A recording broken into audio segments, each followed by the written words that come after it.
taste. Busting makes me feel good.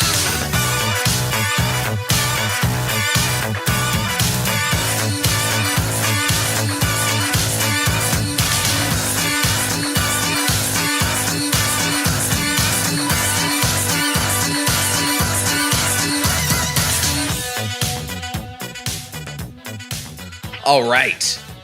I'm going to burp, and then I'm going to start. That's where to start. I have the burp button ready to go.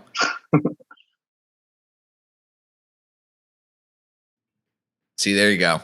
Wow, you muted your burp. All right. It's the burp button. You don't have to hear me burp. I was looking forward to it, but it's okay. All right. I'll save it for the end. Well, that's the bonus content. That's the Patreon episode this week, is just me burping for 20 minutes. Picks and burps. The J Light only. The J Light experience. That's what you get if you subscribe to the Blockbusting Patreon, everybody. You get feet pics and burp audio. Burp ASMR. I will spend my entire fortune on that, which is like $12. That'll get you actually, you can get a full year worth of that, or 6 months. I think it's $2. Anyway. Wow, it's a bargain. Great. I digress. Look at this. We're talking about the Blockbusting Patreon because we're here on Blockbusting, the podcast where we love to hate the movies. Hey, everybody. I'm your host, Jay Light. Seamless intro. And joining me today, my guest, the wonderful Everett Byram. Hello. Thanks so much for having me, Jay. I hate movies, so this is a perfect podcast for me to be a guest on. Yes. It's a wonderful movie that you've chosen to hate, by the way, because it's a kids movie. It bums me out when kids movies don't even take like the effort to try and be good. And this movie absolutely does that. And it is D3, The Mighty Ducks. D3. And see, like, it's not that I even hate it because I've seen it 50 plus times in my adult life. Childhood, probably 100.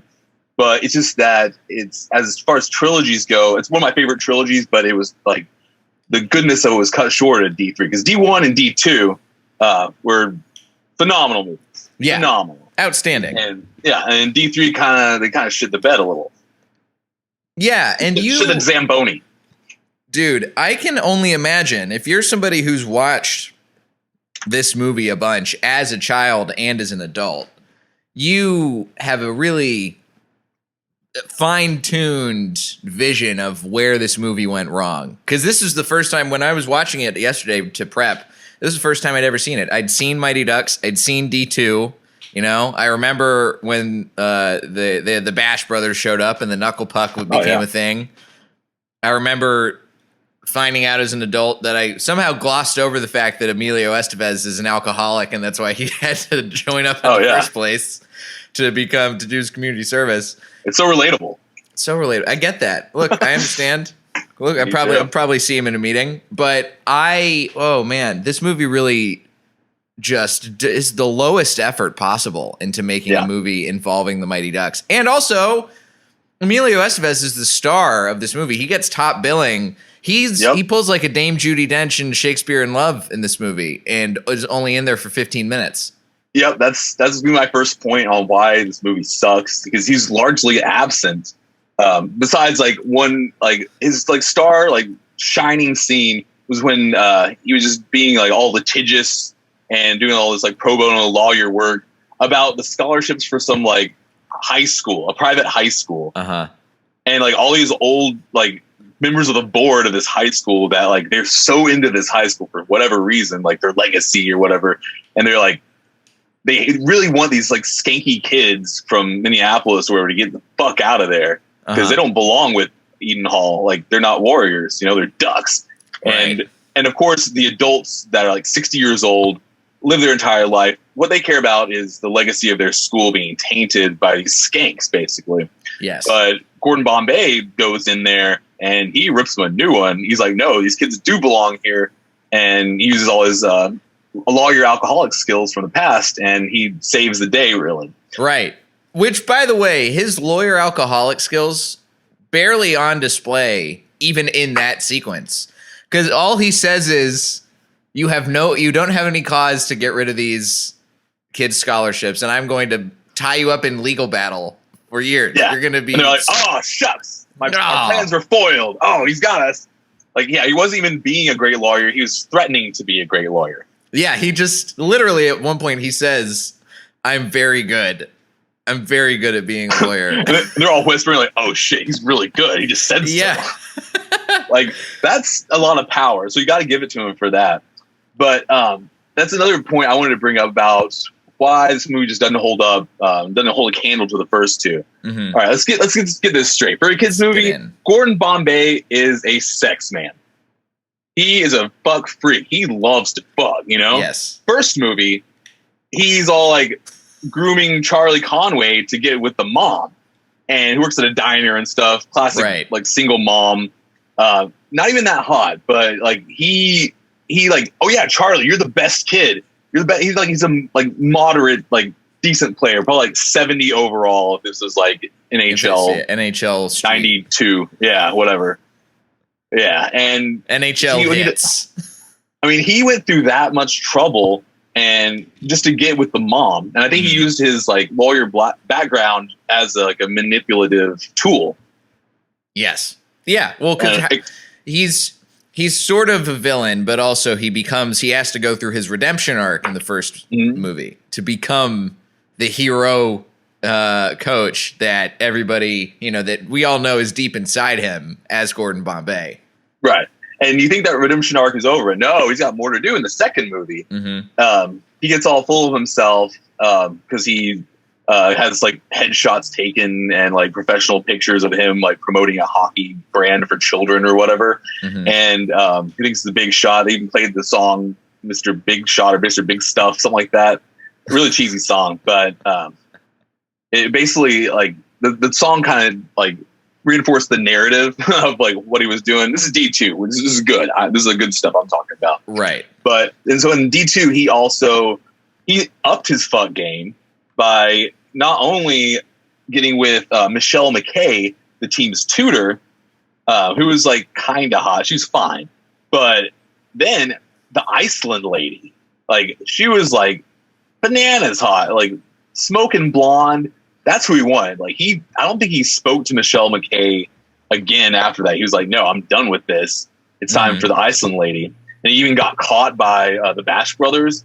And they were eating ice cream like on like Venice Boardwalk or something. And they're like, oh, eating ice cream with the enemy, coach? Yep. Like you can tell these teens were not yet sexually active because like, of course he would. Like, like junior Goodwill Games hockey it's a big deal, right? You're representing your country. But also getting your dick wet is a big deal, especially when there's a foreign chick that he can just bang for the like entirety of like the 2 weeks that they're there or whatever for that tournament. She goes back to Iceland.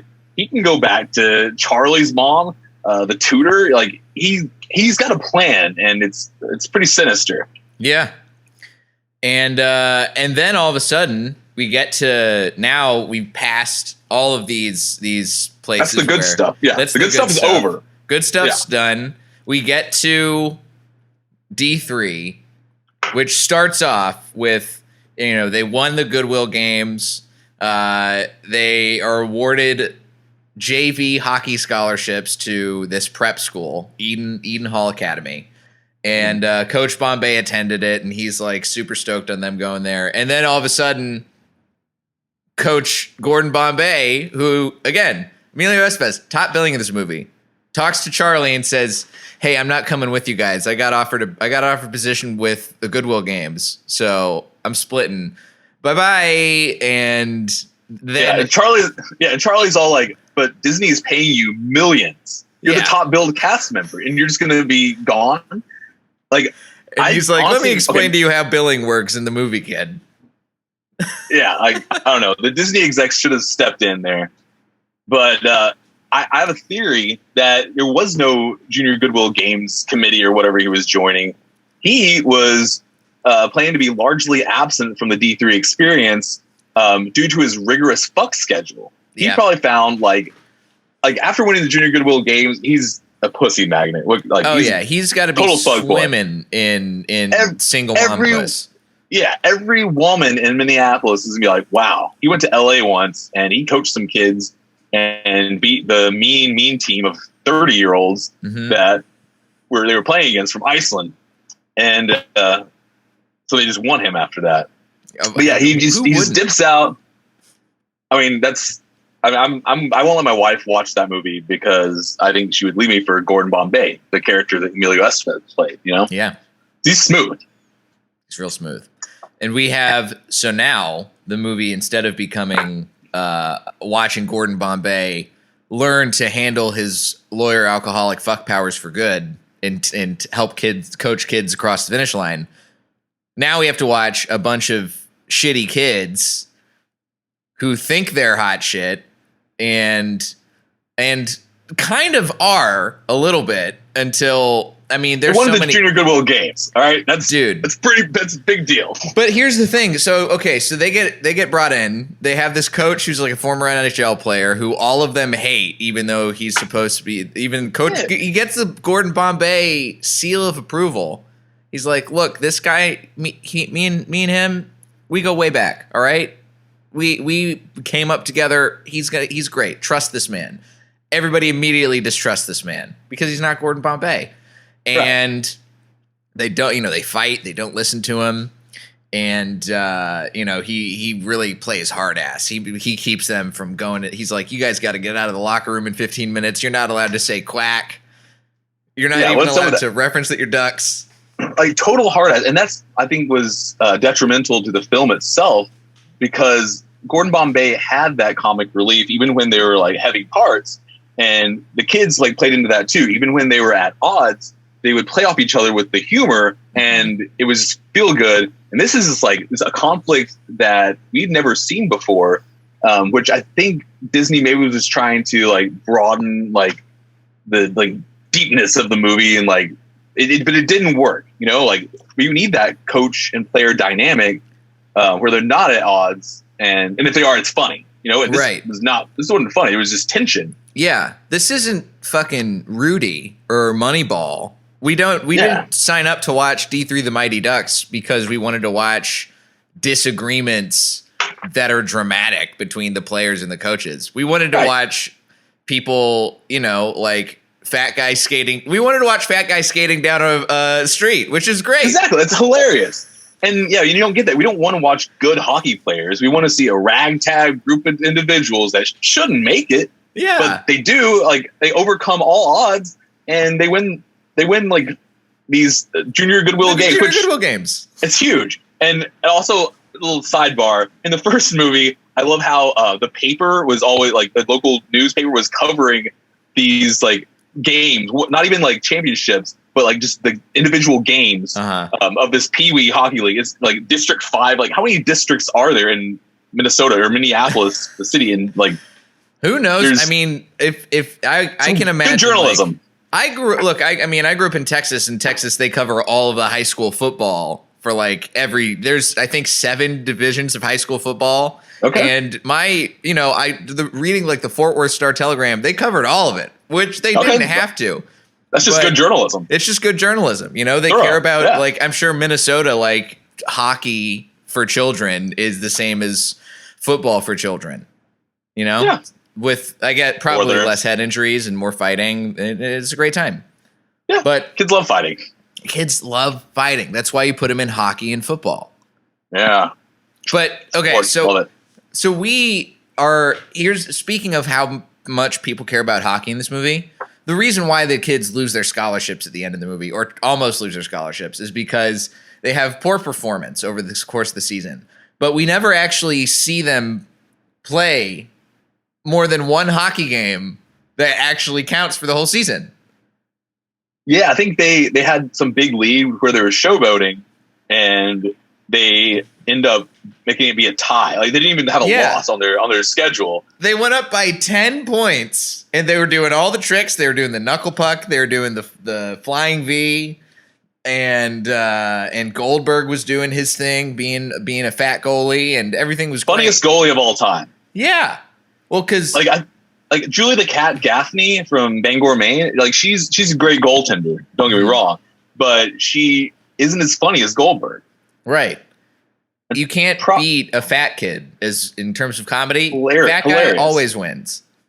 Yeah, and fat guys always fart too. Do you notice that? Like in 90s movies, like it's always fat people that fart. Julie, like it's never on screen. She never farts on screen. You know she's farting, but because she's a human being, right? I mean, her nickname's a cat, Julie the Cat Gaffney, but she's really Julie the Human Gaffney, the human who farts Gaffney. Yes. That's what I would call her. But that's another problem with the way the trilogy just fizzled out. Because in the first movie, Gordon Bombay drives out on the ice. His new fuck buddy comes out and she's like, "Oh, you don't drive on ice, it's endangering children," which definitely is. Shouldn't do that, but he knows he's Gordon Bombay. Mm-hmm. But while they're in that, his kid's first time being in a limo, I guess, like they get super fancy. Oh, yeah. Goldberg like lets out a stinker, and everyone's like, "Oh, Goldberg!" and they all know it's him because he's fat. Because he's fat, and only fat guys fart. Yeah. And it's stinky and hilarious. Like those were the funniest parts of the movie. Second movie, very early on, they're introducing all the newcomers because I guess some of the cast wouldn't sign on for the second movie, which is fine. Then make room for Keenan as well. But Dean Portman, who became a Bash brother with Fulton Reed, of course, right? He farts when they're all tied up together for whatever reason by Dwayne's lasso. They do like the lasso tricks as part of the warm up, which is completely stupid. And that's something that Coach O'Ryan was like very based on. Like, why would you do like these Texas lasso things? You're from Texas, you should know. Yeah, like, you don't. It doesn't apply to people. Hockey. Maybe in football, but not hockey. So, like, just a bad idea. It's dangerous and just overall stupid. Doesn't really help with any skills. Mm-mm. But I digress about lassos. Let's see here. We got them all in there, lassoed together. Someone lets out another stinker out their butt, and everyone automatically thinks it's Goldberg because he's fat, you know. Right. But it wasn't him this time. Not in this movie. It's a little twist around. It's actually Dean Portman, and he's like, "Woo! I farted!" And everyone, he's like, "Yeah." He's like really proud of himself for like farting, just stinking up the whole lasso troop. And that's the last of the farts we get from the Mighty Ducks trilogy. Because in the third one. Like, what, do you know not fart when you're in prep school? Is it not like proper? Like, you know those guys were farting, but they don't even get the fart on screen. Like, it's not funny if there's no farts. No one just watches it for hockey. No one likes hockey. You like farts in hockey. That's the majority of why this movie isn't funny, is because there's no farts. Yeah. Like, all of the big comedy moments that could have been super great, they didn't exist compared to what happened. Like, we had, okay, sure, you have a kid who doesn't understand, the Texas kid who doesn't understand big words. So Kenan Thompson says like loose sphincter and shrinking sphincter. Shrinking sphincter. That's right. Yeah. He's like it's it's so absurd. Because the kid's like, "Oh yeah, I still don't know what that means either." But Keenan's like, he's talking about a butt. Yeah, he got the Texas kid. Like, Texas kids don't know all the words for anus. Yeah, you don't teach them that in school. And your classic children doing pranks. You got kids letting dangerous fire ants loose inside of people's beds while they're sleeping. Yeah, and they had like the other team, like the varsity team. Which, by the way, those guys were definitely. I think a lot of the actors were like 28 years old during the time of filming. They're not like. They're like senior varsity, and I mean like post-college age. Yeah. But anyway, they had like welts on their face from these ants. Like, what if these guys were like allergic or something? They could have killed somebody. Yeah. Like a fart has never killed somebody. Ants could probably kill somebody. If they're poisonous, like, come on. It's implied irresponsible that the Texas kid lassoed one of the players, played by the great actor Michael Kudlitz. Lassoed him. And by the way, I don't know how anyone is going to see that happen and not know that it's the Texas kid who has literally carried a lasso around the entire movie up to this point. Yeah, and to our knowledge, he's the only person that has a lasso. Right. That's kind of his thing. That's like the and I think you should leave when the hot dog guy crashes in. You know what I'm talking about? Yeah. Like, we're all trying to figure out who did this. It's the lasso. That's the only guy. Clearly, the fucking guy wears a cowboy hat every single day and carries a lasso with him. He shouldn't even be allowed to take that to school. Like, no. And where did he get a horse from? It's a prep school. They have. I mean, they're playing polo. Oh yeah, they got dressage. Yeah, for sure. Yeah, so he stole the horse. He didn't have permission. You can't get permissions on like taking out a horse at night. Mm-hmm. Horses are expensive animals. Come on, like yeah. Well, it's also heavily. It's implied that he lassos Michael Kudlitz and then drags him behind the horse. and Oh, leaves yeah, him to die, which is just like too much. They're trying to kill these people. I know you Texas guys are ruthless, but I would come never on. listen. I would never drag an enemy of mine behind a horse as a teenager. Yeah, me neither. Rude. Maybe now, like, depending on what they did, if they like, I don't know, like try to shoot me up in a saloon or something. But yeah, listen, if they spit in the wrong spittoon and I'd already claimed that spittoon, then yeah, maybe you get a dragon. But yeah, if I'm catch me in the right mood and I'll drag you behind my horse that I steal. Like it might happen, but not when you're a teenager. Come on, no, like you're supposed to be more wholesome than that. Right. You should save all the dragging behind horses for when you're an adult and you understand the ramifications of what it means to drag somebody behind a horse. Yeah, that's literally like a death sentence. Like, I'm going to kill you. It's if nothing else, it's torture. And like, it's like probably some cowboy mafia stuff, Yeah. They literally, have that. And this is all in retaliation, by the way, to them making the junior varsity Mighty Ducks kids pay for the bill at an expensive steak and seafood restaurant. Yeah. So they're like, we're going to cause so much bodily harm to these adults. Yeah. And they didn't even pay for it. What they did was wash dishes. They all washed dishes, which is like a 1 or 2 person job. They were all back there in the kitchen washing dishes. Like, that's how they're going to pay for their tab. Like, I don't think that's how it works. Like, OSHA regulations, like W-2s, like. I mean, this is the 90s, so maybe they were still allowed to hire teenagers for a night. These kids are 14. Charlie's like coming out and Stacy's 14. They're freshmen. They're 9th graders. They're children. And also that bill, like, I get inflation and stuff, but the bill was like, I think it was like $700. It wasn't like, that's a lot, but for like 2 full hockey teams, like, that's a steal. You're getting away, like, for prime rib. Yeah, for prime rib and lobster and crab. Yeah. They got like, full king crabs. Dude, and they were eating their fill too. Like, it wasn't like, I don't know if they had some sort of like private banquet, like all you can eat type situation, like with the restaurant, but I don't know. Honestly, I don't know how they even got pinned with the bill just because the other guys left. The other guys made the reservation. Like, their name is on there. And I feel like you would probably have to put a credit card down for that sort of like, it seemed like a private banquet room. Yeah. Like, They had a custom cake made. I mean, that alone is going to cause like you have to at least put in a special order for that from either the bakery on site or some extra bakery and then you got to pay a cake cutting fee. Right. And I can't remember if there's any like gratuity added, but a party of that size, you're definitely going to have like automatic gratuity because like the servers are be automatic 18% or something. Yeah. And I think there was probably at least 2 people on that party, Yeah. So like, did they get screwed? Like, did they get screwed on the gratuity? Like, did the Mighty Ducks come to their personal abodes and wash their dishes? I don't know. I mean, if you really look at it, especially, talking inflation, minimum wage at that time is what, $7 an hour, maybe $8? Oh, less than that. I grew up in Arkansas. My first job when I was 16 in like 2004 or 6 or something, 2004 probably. I got $5.25 an hour. Oh yeah, so it's probably washing dishes at a Chinese restaurant. So I mean, I assume like the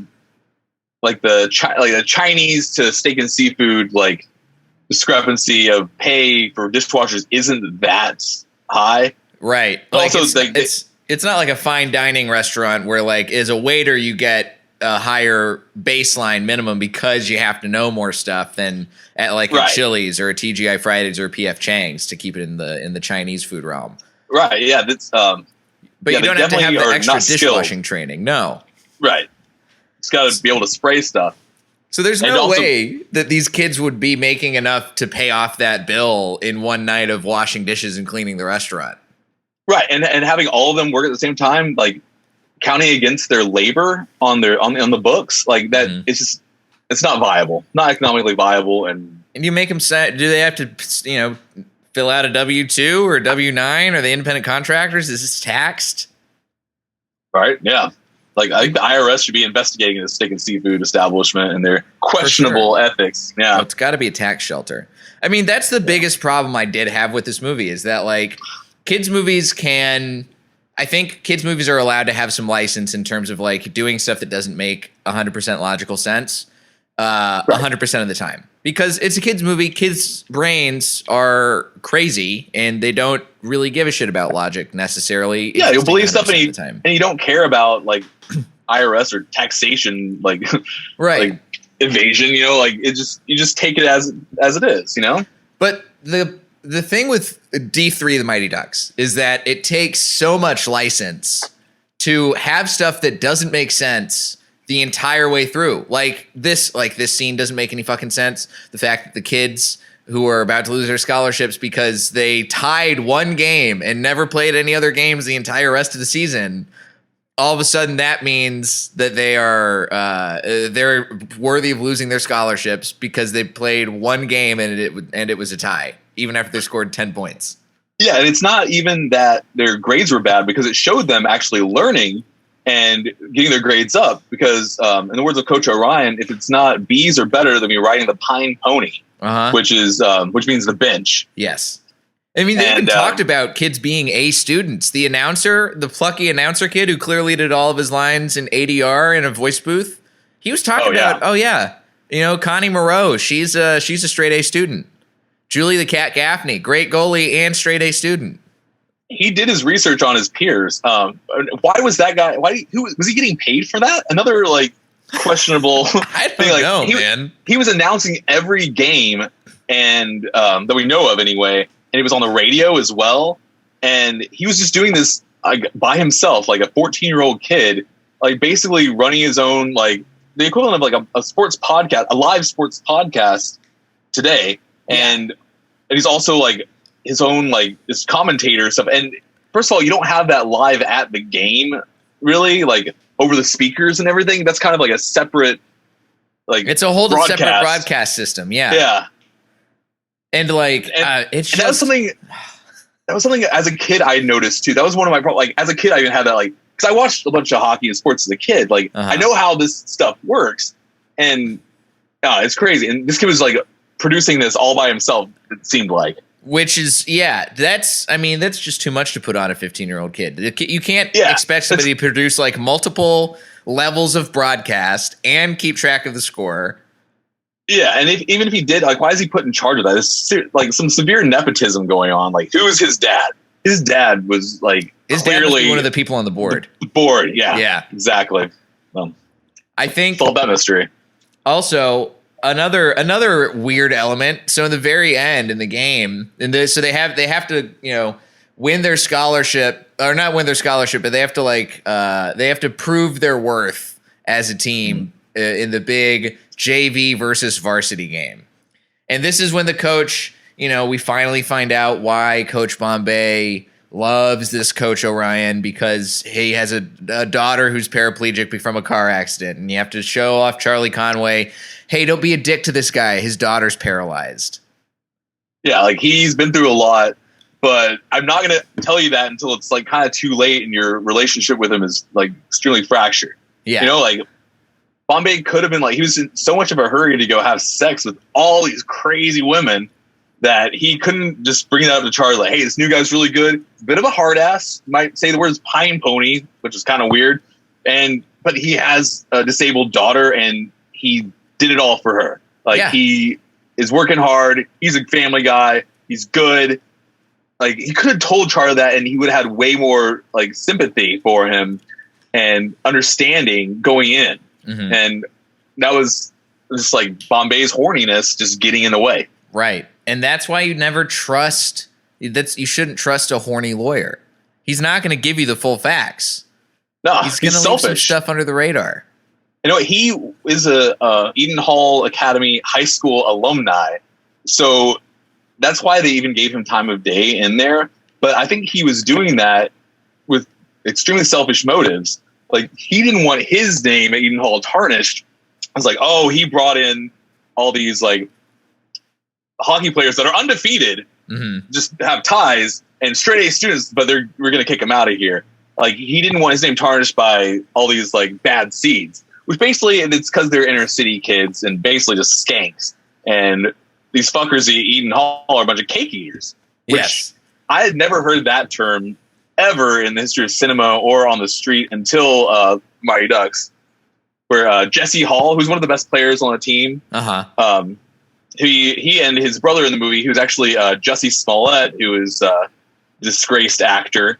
Right. In the original, who doesn't make it into D3, but he's heavy part of the original 2. But he was one of the best, and he didn't get the scholarship. They don't even bring it up. They're like, oh, we got Keenan now. We already have one black guy. That's 2 is too much for a hockey team, especially at a white prep school. Disney. Yeah, right. Yeah, that's all you need. Yeah, there's like some crazy like classist and racist stuff going on behind the scenes. Dude, they have. I mean, they even had a moment where like the guy, the girl who Charlie has a crush on is this activist girl who's like trying to get people to sign a petition to change the name of the Warriors because it's insensitive to Native Americans, which is like, hey, but she was the outcast. She was like going against all the rules of school. Like she didn't want to be there either. Yeah. Like she was probably like. Yeah, she did not. She liked Pantera, like it talks about that. She likes petitions and Pantera, and doesn't care about like the legacy of the school. She's a Dimebag Darrell fan for life. Yeah. She wept when she found out he died. I think if there was a D4, it was just the next school year, she would get Charlie Conway to smoke weed with her. Yeah. Do she was? Oh, and then it's all about Coach Bombay getting Charlie out of juvie for smoking pot with the other Pantera fan. I think we could write that movie like in a day and just insert a really funny fart scene, and I think we'd be good. Dude, Goldberg farting in jail, hilarious. Yeah, it's like all the other prisoners that are in the same room as them for whatever reason, because that's how it's always depicted. Like they're all in some big like jail cell together. And he's going to try and blame it on a bigger guy who has crazy tattoos and a big beard. Yeah, but they're all so disgusted by the stink of his ass. You're like, oh, I've committed murders, but this is the worst thing I've ever seen. Yep. Hilarious. Right Hilarious. There. Sold. Disney Plus, buy it. Don't forget, by the way, before we put this thing to bed, lest we forget, Dean Portman, when he finally shows up, because he does show, they're originally like, yeah, he didn't take the scholarship, and then all of a sudden they have the sequence at the very end of the big varsity versus JV hockey game where they're like, hey, guess what? He did take the scholarship after all. He shows up. He, again, just like all the other people on the other team, looks way older than everybody else on his team. Yep. And is overtly sexualized because he strips for the audience, and the kid announcer's like, wow, the women here love it. Just check out the 16-year-old's abs and pecs. Right. And if the 15-year-old like announcer guy running his own like production or like radio broadcast, if he's noticing these women going wild, like it's a big thing. The band starts playing, like I guess they have bands at hockey games. I don't know. They're like at JV hockey games. I remember the song. Like he was like, yeah. He was like, and the women were like, yes. This is what I come here for. And then the next scene, he's he has his pads already on, like fully dressed, like ready to be a batch brother again. Like, dude, you can't do that in your like 2-minute minor penalty or even 5-minute major penalty. He was throwing his pads over the glass. Like, how did he get all those back? Like, I don't know. There's ridiculous. This movie. Listen, children should be allowed to have a movie with logic to it and have good storytelling. Like, you can have chaotic jokes and stuff that's silly and wacky and farts and kids skating down busy highways and almost dying and pranks. All that stuff. I'm not saying any of that stuff is bad. What I am saying is bad is that you got to have some consistency. You got to have some stuff. Listen, if you're going to bill us on Emilio Estevez starring in this movie, have him be around during the movie. Don't have him off on his little off-camera fuck journey. And it didn't even show him doing that. Like, it could have easily had just like one like 2-minute scene about, wow, I'm sure I've been thinking about the Mighty Ducks lately. Like, I used to fuck this one kid's mom, and I had relationships with him. Adam Banks, the cake eater. I stole him from the team that all his friends were on and made him lose all his friends and come to this team just so I could win and rub it in my former employer's face. Like, he had relationships with these kids, but he only talks to Charlie once at the beginning and says, fuck you, Charlie. I'm done with your mom. I have more badge to plow. and you don't even see him. Like, it could have easily had a scene where he's like, I'm going to go back. I can sense they're in danger. My duck senses are going off. Anything like that. Mm-hmm. Like, he could be in the middle of a plow sesh, and he's like, lifts his head up. He's like, oh, I really need to help the ducks. They're in danger of losing their scholarships. Anything, but it never cuts to him like on his journey to find sex. No. Instead, we are on Charlie Conway's journey to find himself at sex. the Mall of America. Right, yeah. So Boring. he and Fulton, who used to be older than them, like in the first movie, and now I guess they're in the same grade. I don't know how that works. I think he's supposed to be kind of dumb. So I think he was held back a couple grades, but he's finally they're all caught up. They're all freshmen in high school now. So Charlie and Fulton, who, by the way, on the back of his jersey, it says Fulton instead of Reed. Everyone else has the last names, but it doesn't say Reed on the back of his jersey. It says Fulton in every film. I don't know why that is. Maybe that he just wanted that. Like I said, he's kind of dumb. So it's all so dumb. They just let him put his first name on there, like, for whatever reason. But yeah, so they quit school, which, like, I don't know. Do these kids' parents have a say about this? Do they even know?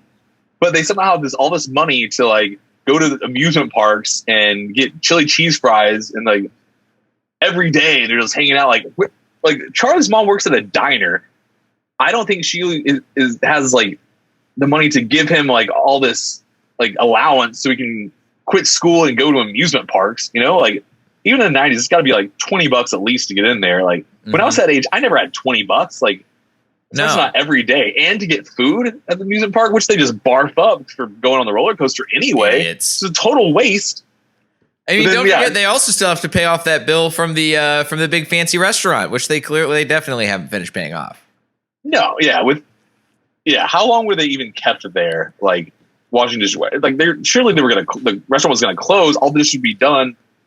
I don't know. There probably had to be some sort of like lawsuit going on, but we never got any closure on that. So that's pretty messed up.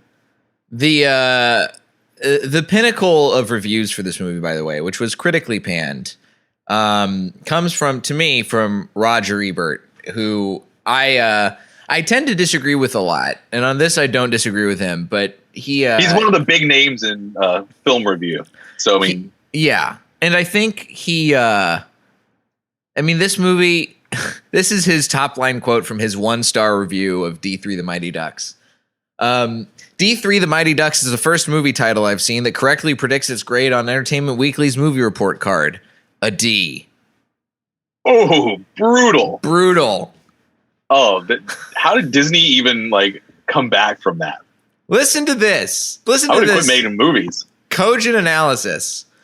You never heard of the Anaheim Mighty Ducks? Asks Charlie, the team's top scorer. They named a pro team after us. He uses this as a pickup line with a cute brunette. Maybe it would have worked even better if he'd added, and the same company that owns the team produced all 3 Mighty Duck movies in a transparent exercise of cross-promotion. Fuck honestly, you. That's pretty brilliant advertising and marketing. Like, within the world of the world building of the movie, they advertise the pro team and like almost breaking the fourth wall, like about the movie itself. Like, wow, like that's good writing that you don't really catch as a kid, but now like I like equal parts hate it a lot, and also like, all right, good job. I get what they were doing, and I don't like it, but I understand it because now I understand capitalism way better than I did when I was a child. Yeah, and they were just feeding it to us in the ass into trilogies everywhere. Gobbling it up, one fat guy fart at a time. Yep. But the third one, they traded a fat guy fart for just blatant capitalism. So, and it seemingly worked out, like, for them, I guess, except for Roger Ebert, who could see past that veil of comedy and see what it really is, just a big commercial for their own company. Oh boy. Well, Everett, I'm very glad we were able to pick apart this movie like ducks picking apart a loaf of bread. Beautiful. In a pond. And thank you for finally making me watch this movie and complete the Mighty Ducks trilogy. It's great to be able to vent, mostly is what I've been doing on this, because it's something I think about way more often than anyone should, but I do. And I watch the trilogy probably once every 2 years. It's there, so I watch it. And it's worth it. It's such a nostalgic thing for my childhood, and I like to get mad about things sometimes. So I just rewatch and be like, oh, capitalism inserted into a Disney film, So have you watched the new Mighty Ducks series? I watched 2 episodes. All I can really tell is Emilio Estevez is back to his curmudgeon ways of hating hockey, which, like, I don't think after everything he's been through all the D's of the trilogy, I don't think he would like really go back to those ways. And I didn't really give it a chance, but I did really hate it. So, it was whatever. It was just kind of like a modern day version of it. There's actually a kid with a podcast on there, like kind of like parallel. Yeah, a kid has a podcast about the Pee Wee team, and it's even more like ragtag because like these aren't even people that ever played hockey. I watched 2 episodes. I'm probably not going to watch the rest, but it seems bad. I'm reading the synopsis of this movie. The team, they don't even, it's all about a bunch of kids who get cut by the Mighty Ducks. So they create a new team. Right. The Mighty Ducks became like this huge, like corporate, like Pee Wee hockey team. I don't know how that works, but yeah, the Mighty Ducks are like the bad kids, like the Hawks of the first movie. And yeah, it's all backwards, and I don't know if I'm going to be able to give it a chance. Oh, look at this! They do have a podcaster kid. Insane. I actually might have to watch this TV series just to see what happens. I'll do that once I finish watching The Sopranos. I'm almost done. Nice. I watched all of The Sopranos except for the very last episode because I have this weird self-loathing. I already heard he dies, or you think he dies or something. Yeah, we don't know. It cuts to black. I mean, I haven't seen that episode either, but I do know that scene. I've watched that scene. Yeah, that's all I know. So is it worth going back right now without watching the whole thing to watch? I'm gonna have to watch the whole thing because I don't remember what was happening like directly before that. So I'm not even sure if I would even get the final episode if I were to watch it now. So now I got to do a whole thing and watch it again. So maybe we should loop back around and have a little chat about The Sopranos. Let's do it. I'm deep enough in. I'm on the second half of season 6 is imminent. Oh, I'm wow. watching all the stuff with the outing of Vito and Tony in the hospital and all sorts of stuff. So it's a very interesting. I don't remember that. Yeah, talk to me about dude. Give me like 6 months. I'll give you 6 months, and then we'll catch back up, and we can talk about all of some of the greatest comedy of all time coming out of The Sopranos. Oh hell yeah, Everett, where can the listeners find you on the internet if they want to try and change your mind on D3 the Mighty Ducks? Well, they can try, and you can find me on Twitter and Instagram, rad_milk.